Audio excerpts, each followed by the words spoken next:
보통 우리가 그 전염병이나 재난을 이야기할 때요. 우리는 굉장히 눈에 잘 띄는 가시적인 것들을 기대하는 경향이 있잖아요. 네, 아무래도 눈에 보이는 피해를 먼저 찾게 되죠. 맞아요. 마치 그 병원 응급실에서 부러진 팔을 엑스레이로 딱 찍었을 때 차가운 화면 위로 하얗고 날카로운 뼈 단면이 보이는 것처럼요. 아주 직관적이네요. 그렇죠. 그러면 의사가 여기가 부러졌군요. 깁스를 합시다. 이렇게 진단이랑 처방이 아주 명확하게 떨어지잖아요. 네, 사실 눈에 보이고 범주화할 수 있다는 것 자체가 사람들에게 역설적으로 어떤 위안을 주기도 하거든요. 위안이요? 어떤 면에서 그럴까요? 문제가 무엇인지 정확히 안다는 것 자체가 우리에게 통제감을 주니까요. 내가 이걸 고칠 수 있겠구나 하는 안도감이죠. 무슨 말씀인지 알겠네요. 그런데 코로나19라는 거대한 폭풍이 지나가고 나서 지금 우리가 마주한 일상으로 들어가 보면요. 갑자기 그 엑스레이 기계가 고장난 것 같은 기분이 듭니다. 엑스레이가 고장났다?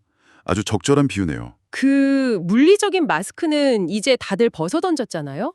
그런데 사람들의 사회적인 면역 체계, 이 보이지 않는 무언가가 완전히 망가져 있는 거죠. 심각하게 끊어져 있어요. 맞습니다. 일종의 단절이죠. 그래서 오늘 우리가 이 오늘의 심층 분석을 통해 탐구할 주제가 바로 이 보이지 않는 위기, 즉 관계의 단절에 대한 해독제입니다. 네, 아주 중요한 주제죠. 오늘 우리가 살펴볼 자료가 바로 질문 8, 괄호치고 사회정서 학습이라고 적혀 있는 PDF 문서인데요. 여기서 정말 흥미로운 건 이 해독제가 현대의 최첨단 무균 연구실에서 뚝딱 발명된 게 아니라는 겁니다. 네, 전혀 아니죠. 놀랍게도 1960년대 미국 칼렘가의 거친 길거리에서 시작된 아주 오래된 생존 기술이더라고요. 맞습니다. 그 여정이 정말 극적입니다. 오늘 우리는 이 기술이 어떻게 전 세계를 거쳐서 한국의 인천광역시의 초실에까지 당도하게 되었는지 그 놀라운 여정을 여러분과 함께 파헤쳐 볼 겁니다.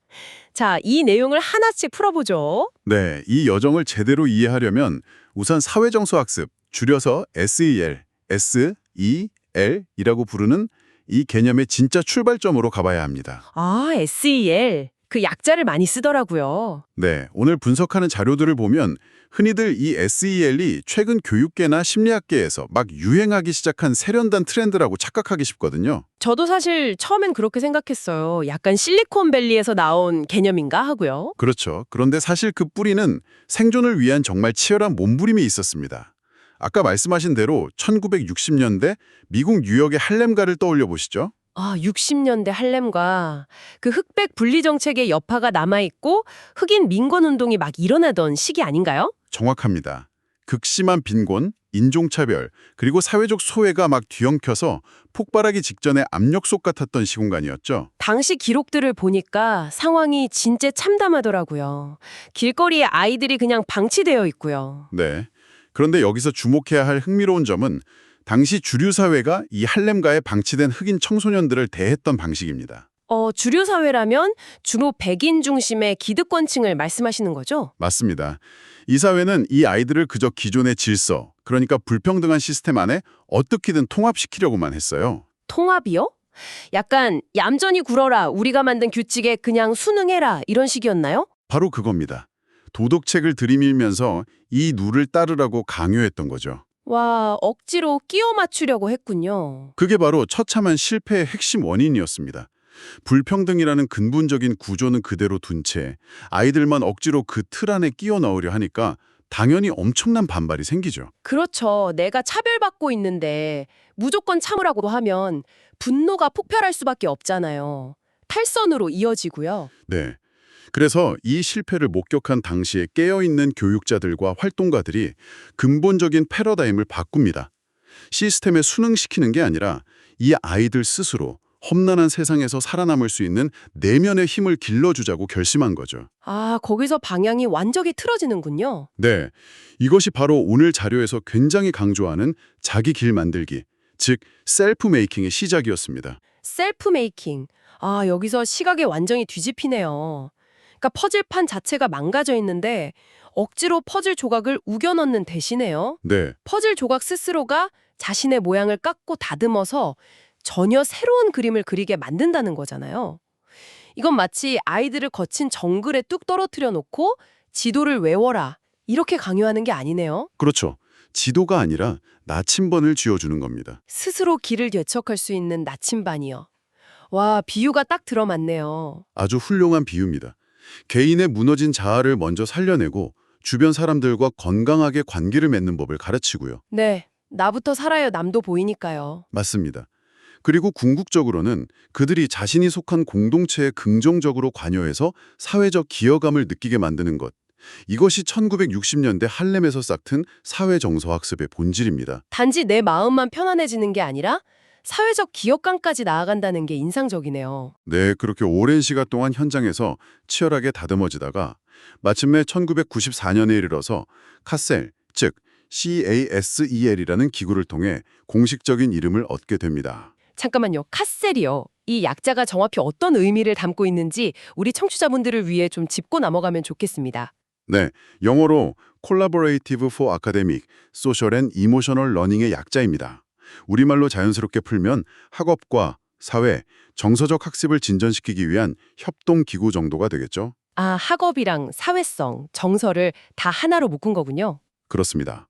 1994년에 이 기구가 패처 연구소라는 곳에 재정 지원을 받으면서 비로소 SEL이 주류 교육계와 학계의 공식 시스템 안으로 들어오게 된 거죠. 와, 할렘가에서 시작해서 1994년이 되어서야 주류로 편입됐다니 뼘누리의 생존 가이드가 공식적인 학술 개념으로 인정받기까지 무려 30년이 걸린 셈이네요. 네, 30년의 인고의 세월이죠. 그런데요, 여기서 약간 드는 의문이 있습니다. 1960년대 할렘가의 흑인 청소년들이 겪었던 그 지독한 소외나 단절감, 그건 알겠어요. 네, 어떨까요? 그런데 그게 도대체 2020년대를 살아가는 우리, 특히 청취자 여러분들의 일상과 무슨 상관이냐는 겁니다. 아주 중요한 질문입니다. 자료를 보니까 유네스코를 비롯한 국제사회가 코로나19 이후의 교역 회복을 위한 10대 원칙을 발표했더라고요. 그런데 거기서 이 회복 탄력성 증진을 위한 사회 정서 학습을 최우선으로 꼽고 있어요. 네, 맞습니다. 역사적 차별을 극복하기 위해 만들어진 그 투박한 도구가 갑자기 포스트 코로나 시대의 글로벌 스탠다드가 되어버린 거잖아요. 그 이유가 도대체 뭘까요? 감염병이라는 전대미문의 재난이 전 세계 모든 사람들에게 과거 할렘가의 아이들이 느꼈던 것과 매우 유사한 형태의 절대적 고립감을 경험하게 만들었기 때문입니다. 아, 바이러스가 우리 모두를 할렘가에 고립된 것처럼 만들었다. 그렇습니다. 이 바이러스는 단순히 물리적인 접촉만 차단한 게 아닙니다.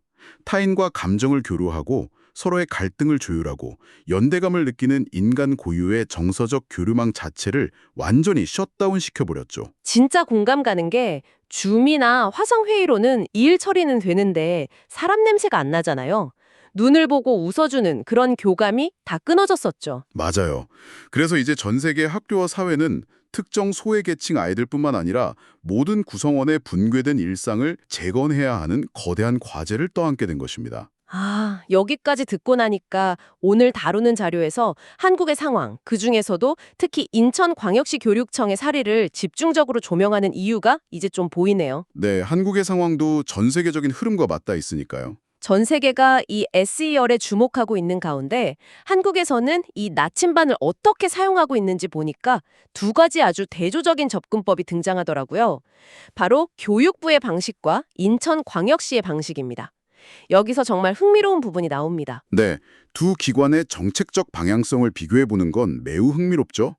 우리가 사회적 위기를 어떻게 바라보고 있는지 그 시각의 차이가 극명하게 드러나거든요. 어떻게 다른가요? 먼저 교육부의 초기 접근은 철저하게 선변적이었습니다.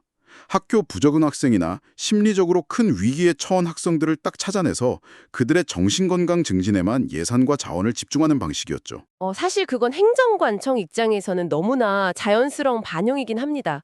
예산이라는 게 늘 한정되어 있잖아요. 그렇죠. 선택과 집중이 필요하니까요. 당장 피를 흘리고 있는 환자부터 치료해야 하잖아요.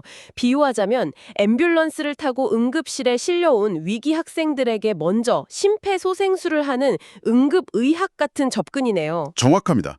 이런 응급처치는 시스템을 유지하기 위해 반드시 필요한 과정입니다. 그걸 부정하는 건 아니에요. 네, 당장 급한 불은 꺼야죠. 하지만 여기서 인천모연은 완전히 다른 패러다임을 제시합니다. 인천광역시 교육청은 2022년부터 독자적인 SEA를 도입했는데요. 어떤 점이 달랐나요? 그 핵심은 위기 학생을 솎아내는 게 아니라 일반 학생 모두에게 건강한 자아를 만들도록 지원하는 데 있습니다. 자료에서는 이것을 보편적 접근, 그리고 통합교육적 원칙이라고 부릅니다. 아, 보편적 접근. 잠깐만요. 여기서 제가 악마의 변호인 역할을 좀 해보겠습니다. 네, 편하게 해보시죠. 보편적 접근이라는 말을 쉽게 풀어보면요. 수학 시험에서 낙제점을 받은 학생한테만 방과 후 보충 수업을 해주는 게 아니라 공부 잘하는 전교생 모두에게 매일 정서적 수학을 가르치겠다는 거잖아요. 네, 비유하자면 그렇습니다. 물론 이상적인 이야기긴 한데요.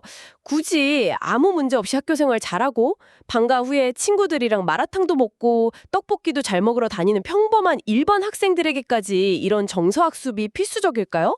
예산 낭비라는 지적이 나올 수도 있을 것 같은데요. 이 지점은 우리에게 매우 중요한 질문을 던집니다.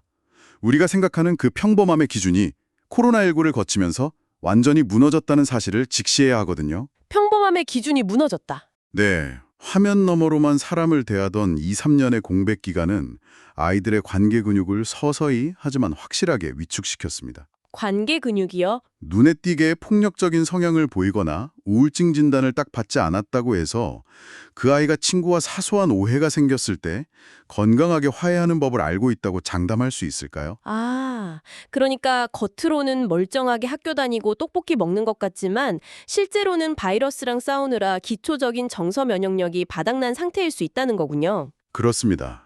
포스트 코로나 시대에는 누군가 명백한 부적응 증상을 당장 보이지 않더라도 가장 보편적인 대다수의 개인들이 보이지 않는 내상의 흔적을 안고 살아갑니다. 내상의 흔적, 엑스레이에 안 지키는 그거군요. 네, 내 감정을 정확한 언어로 표현하는 법, 타인의 거절을 건강하게 수용하고 상처받지 않는 법, 이런 마음의 기초 체력이 전반적으로 저하되어 있죠. 듣고 보니 그러네요. 진짜 요새 사소한 갈등 하나를 못 넘겨서 크게 싸우는 경우가 많아졌잖아요. 맞아요. 따라서 건강한 자아 만들기는 응급실의 특정 환자에게만 주어지는 특혜가 되어서는 안 됩니다. 이 시대를 살아가는 모든 일반 학생, 나아가 우리 시민 모두에게 매일 제공되어야 하는 밥이자 물, 즉 필수제가 되어야 한다는 것이 인천형 모형의 핵심 철학인 겁니다. 응급실 치료에서 모두를 위한 예방의학으로의 패러다임 전환. 와, 이제 완벽하게 이해가 됩니다. 그렇다면 이 모든 게 도대체 학교 현장에서는 무슨 의미일까요? 어떤 의미일까요? 그러니까 이 훌륭한 철학을 현실의 교실에서는 도대체 어떤 메커니즘으로 구현해내고 있느냐는 거죠. 이론은 좋은데 실전은 다르잖아요. 아주 현실적인 지적입니다. 자료를 보면 인천형 SEL의 3대 키워드로 경청, 동행, 관계 맺기를 제시하고 있습니다. 경청, 동행, 관계 맺기요. 네. 그리고 이 키워드들이 인천의 아주 특화된 활동인 일거스, 그러니까 읽기, 걷기, 쓰기 활동과 아주 밀접하게 연동되어 작동한다고 설명하고 있죠. 읽기, 걷기, 쓰기, 줄여서 읽거 쓰네요. 네. 이 메커니즘을 가만히 들여다보면 굉장히 치밀하게 설계되어 있습니다. 출발점은 일단 경청입니다. 듣는 것부터 시작이군요. 네. 다른 사람의 이야기를 깊이 듣고 책을 읽는 과정에서 타인의 세계관을 내 안으로 받아들입니다. 그 타인이라는 거울을 통해 필연적으로 나 자신을 다시 돌아보게 되죠. 아, 남의 이야기를 듣다가 내 마음을 발견하게 되는 거네요. 이것이 바로 자아성찰입니다. 이렇게 사회적 인식이 한 단계 확장된 후에는 동행, 즉 타인과 함께 걷기를 통해 물리적이고 경험적인 연대를 쌓게 되고요. 네, 같이 걷고요. 마지막으로 쓰기를 통해 자신의 감정과 깨달음을 글로 정리하면서 보다 적극적이고 책임 있는 시민으로 성장한다는 구조입니다. 잠깐만요. 여기서 살짝 의문이 드는데요. 솔직히 말씀드리면 경청이나 글쓰기 같은 활동은 정사학습이라는 틀 안에서 완벽하게 직관적으로 이해가 됩니다. 네, 그럴 수 있죠. 내 마음을 글무 살피고 남의 말을 귀 기울여 듣는 과정이니까 마음 훈련이라는 게 딱 와닿잖아요. 그렇죠. 그런데 이 중간에 똑하니 끼어있는 물리적인 활동, 걷기 말입니다. 굳이 동행이라는 이름으로 걷기가 정서적 안정과 직접적으로 연동된다는 게 저는 살짝 뜬금없게 들리기도 하거든요. 아, 걷기가 왜 필요한지 와닿지 않으신다는 거군요. 네. 그냥 따뜻한 교실에 예쁜 카페 같은데 마주 앉아서 대화를 나누는 것만으로도 충분히 정서 교감은 가능하지 않나요? 걷는 행위가 도대체 이 정서학습과 무슨 과학적인 상관관계가 있는 겁니까? 아주 예리한 질문입니다. 흔히 걷기라고 하면 체육 시간에 신체 단련이나 그저 스마트폰 앱으로 만보기 숫자 만보 채우는 행위 정도로만 생각하기 쉽잖아요. 맞아요. 건강해지려고 걷는 거죠, 보통. 하지만 심리학과 신경과학의 관점에서 타인과 나란히 함께 걷는 행위는요, 교실 책상에 마주 앉아 대화하는 것과는 완전히 다른 차원의 엄청난 효과를 만들어냅니다. 인간의 뇌, 그중에서도 공포와 불안을 관장하는 편도체의 반응을 한번 생각해 보시죠. 편도체요? 그 스트레스 받을 때 뇌에서 사이렌 울리는 경보기 같은 그 부위 말이죠. 맞습니다. 불안도가 높거나 친구들과 관계 맺기에 서툰 아이들을 교실 책상 앞에 딱 마주 앉혀놓고 눈을 똑바로 쳐다보며 이렇게 말한다고 쳐보죠. 자, 네 감정을 솔직하게 말해봐. 으와, 생각만 해도 숨 막히는데요. 그렇죠. 이때 아이들의 뇌는 어떤 일이 벌어질까요? 뇌는 이 직접적인 시선 교환을 무의식적인 위협이나 추궁으로 받아들입니다. 경찰서에서 취조받는 느낌이겠네요. 네, 방어 기제가 즉각적으로 작동하고 입을 아주 굳게 닫아버리죠. 와, 무슨 말씀인지 100% 알 것 같아요. 어른들도 왜 직장 상사랑 좁은 회의실에서 테이블 하나 두고 딱 마주 앉아 면담할 때 숨이 턱턱 막히잖아요. 눈을 어디다 둬야 할지도 모르겠고요. 괜히 커피잔만 만지작거리게 되고. 바로 그겁니다. 그런데 두 사람이 마주 보는 게 아니라 같은 방향을 바라보며 나란히 걷는다고 상상해 보십시오. 나란히 걷는다. 시선이 분산되겠네요. 네, 시선이 정면으로 부딪히지 않으니까 뇌의 경계심, 즉 편도체의 알람이 스르르 풀립니다. 게다가 더 중요한 것은 이 동행이라는 행위가 만들어내는 물리적 동기화입니다. 물리적 동기화요? 속도를 맞춘다는 건가요? 맞습니다. 누군가와 발을 맞춰 걷는다는 것은 필연적으로 상대방의 호흡과 보폭에 내 속도를 조절하는 아주 섬세한 행위거든요. 내가 너무 빠르면 상대를 위해 잠시 기다려주고 상대가 뒤처지면 내 보폭을 좀 줄여주죠. 서로의 물리적인 리듬을 맞추는 그 과정 자체가 아무 말 안 해도 이미 강력한 정서적 조율의 연습이 되는 거군요? 정답입니다. 공간을 함께 이동하면서 동일한 풍경을 눈에 담고요. 발걸음의 리듬이 딱 일치하는 순간 아이들의 신경계는 그제야 안정을 찾습니다. 뇌의 방어 기제가 무장 해제된 바로 그 타이밍에 굳게 닫혀있던 내면의 깊은 이야기들이 아주 자연스럽게 입 밖으로 흘러나오게 되는 겁니다. 와, 걷는다는 게 이렇게 과학적인 접근이었군요. 네. 그래서 이 자료에 등장하는 핵심 결론이 이것을 완벽하게 요약해 줍니다.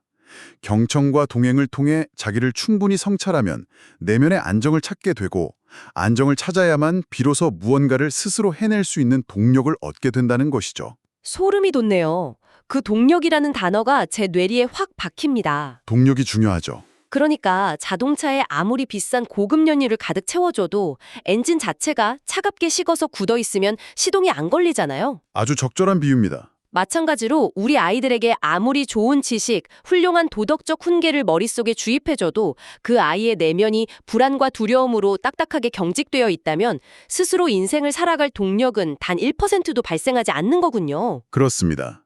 1960년대 할렘가에서 시작된 이 자기길 만들기라는 투박한 생존 철학이요. 2020년대 한국의 인천에서 읽고 함께 걷고 쓰며 삶의 동력을 얻어내는 아주 구체적이고도 과학적인 일상의 메커니즘으로 진화했다는 이 사실이 정말 경이롭지 않습니까? 정말 놀라운 연결고리네요. 물리적인 동행을 토대한 신체적 리듬의 동기화가 심리적 안정감을 만들고 그 안정감이 주도적인 삶의 엔진을 켜준다는 이 원리는 정말 시대를 초월하는 진리입니다. 오늘 우리가 탐구한 이 자료의 흐름을 처음부터 끝까지 되짚어보면요. 정말 거대한 서사 한 편을 읽은 것 같습니다. 청취자 여러분, 오늘 우리가 도출해낸 이 통찰들이 여러분의 일상에는 어떻게 다가오셨나요? 많이들 공감하셨을 거라 생각합니다. 이 사회정서학습 SAL은 단순히 교육청에서 하달된 딱딱한 정책 지침서가 아니었습니다. 네, 절대 아니죠. 불평등한 시스템 속에서 방치되었던 60년대 흑인 청소년들이 어떻게든 살아남으려고 몸부림쳤던 자기 길 만들기에서 출발했고요. 그리고 코로나19라는 아주 길고 어두운 터널을 마저 나와서 병원 엑스레이에도 찍히지 않는 이 관계의 단절을 앓고 있는 지금의 우리들에게 특정 위기 학생만을 위한 응급처치가 아니라 우리 모두의 잃어버린 일상을 재건하는 아주 보편적인 나침반이 되었습니다. 아주 깔끔한 요약이네요. 타인의 세계를 진심으로 경청하고 누군가와 보폭을 맞춰 동행하면서 뇌의 방어벽을 허물 때 비로소 우리는 다시 살아갈 에너지를 얻게 된다. 동력을 얻는다. 이 아름다운 논리 구조는 진짜 오랫동안 잊혀지지 않을 것 같습니다. 네, 그런데요. 오늘 우리가 지금까지는 학생과 학교 교육, 이라는 이 교실의 틀 안에서만 이 구조를 살펴보았지 않습니까? 네, 주로 아이들 이야기였죠. 하지만 이 원리가 가진 잠재력은 교실 담벼락을 훌쩍 넘어서는 엄청난 범용성을 지니고 있습니다. 만약 이 원리를 우리 어른들의 팍팍한 일상에 똑같이 대입해 본다면 어떨까요? 어른들의 일상이요? 그러니까 직장 생활이나 사회 생활 같은 걸 말씀하시는 건가요? 네, 한번 도발적인 상상을 해보자는 겁니다.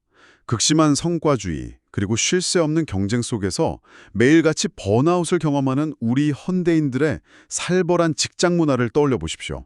아, 숨 막히죠, 진짜. 매일매일이 서바이벌이니까요. 그렇죠.